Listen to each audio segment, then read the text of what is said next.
Welcome back to Sundays with Amelia.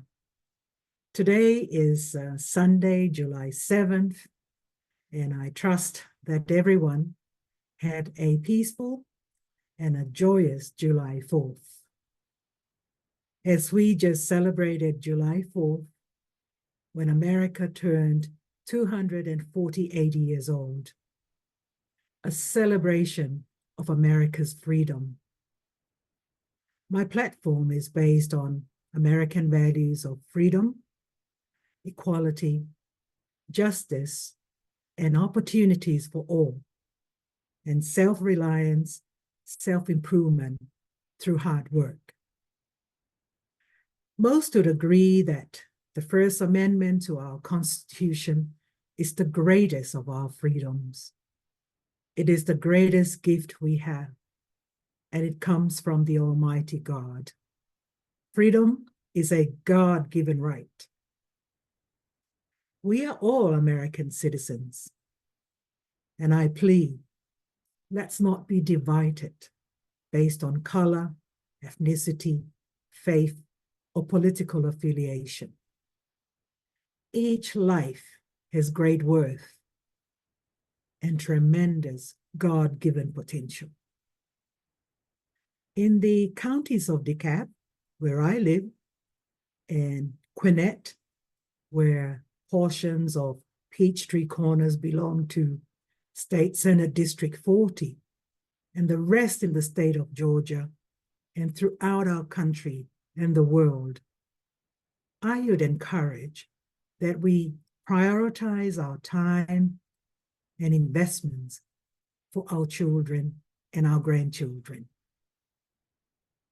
We prioritize our time and investments for our children and our grandchildren.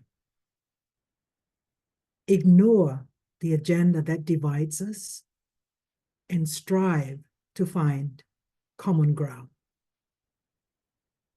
We have different opinions, we have different perspectives, and we could still be unified for the common good. I'm encouraged to see all races and faiths coming together to embrace the American values and recognize the value of every person, every voice, every life matters. I plead, let us heal the divide, eliminate hate, and build bridges and peace.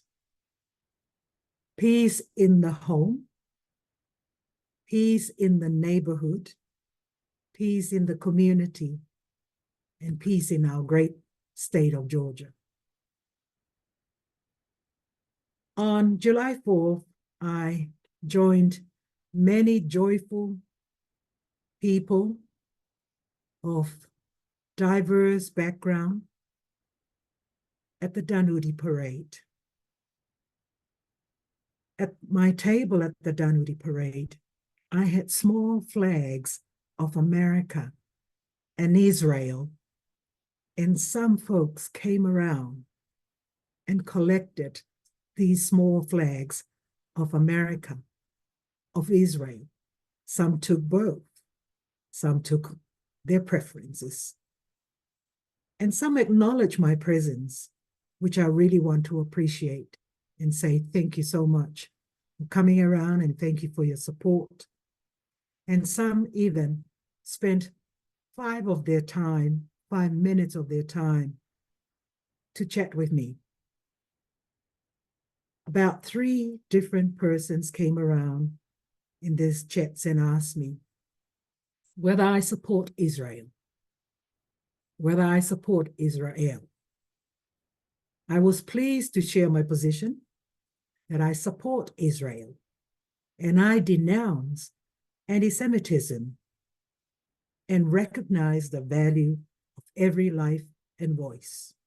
And I'd like to repeat that through today's session. I support Israel, and I denounce anti-Semitism, and I recognize every person, every life, every voice. In my last session of Sundays with Amelia, I mentioned that some people express interest in having tougher penalties for hate crimes. This has emerged as one of my top priorities in the event I become your legislator. And that is to work with the community, work with groups of experts to look at tougher penalties for hate crimes. Simply because our state, our nation, needs peace, P-E-A-C-E. We don't need hate crimes. We don't need violence. We need to build peace. This will be one of my top priorities, to consider building peace and unity and providing adequate measures to discourage what is defined as hate crimes and is growing in our state and in our country. Unless we're safe at home, unless we're safe in our communities and cities, we cannot prosper. We need to restore safety, protect our Second Amendment right to bear arms. Back the blue.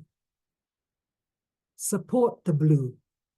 Respect the blue and improve benefits of our first responders and our law enforcement agencies. So let me just repeat that today, that has emerged as one of my top priorities, to work on tougher penalties for hate crimes, simply because we cannot grow a state, we cannot grow a nation with hate crimes. We need peace and unity, in order to prosper and make America greater again. At the Dunwoody parade, I made time to recognize during the walk, during the parade, which was a little over 2 miles, and the temperature was also high and humid, but I made time to recognize and thank the officers along the roads for their services and dedication to build safer communities, the communities that you and I are members of, the communities that have been speaking to me through canvassing that they want to feel safer as they walk around the neighborhood, as they visit the park with their children and grandchildren. I recognize the law enforcement agencies that joined us at the Dunwoody parade. And as I said, I'm a keen supporter of the law enforcement agencies and those in uniform for their services. Why? To ensure law enforcement, law and order. This is America. We need to have law and order. We need to do things the right way. We need to bring people into America, into Georgia, into our counties the right way.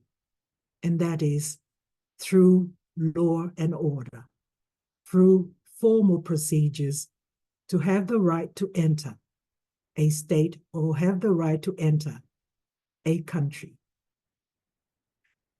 I did it right.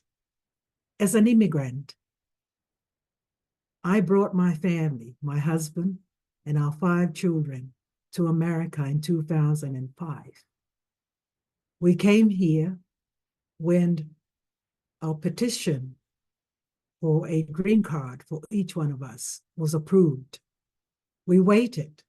We went through the process, but patiently it came through.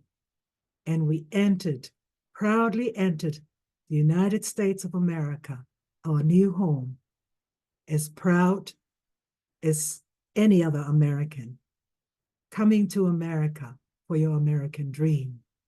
we did it the right way. We received our green cards.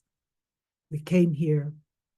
We embraced our new communities, our new city, our new life, and worked hard.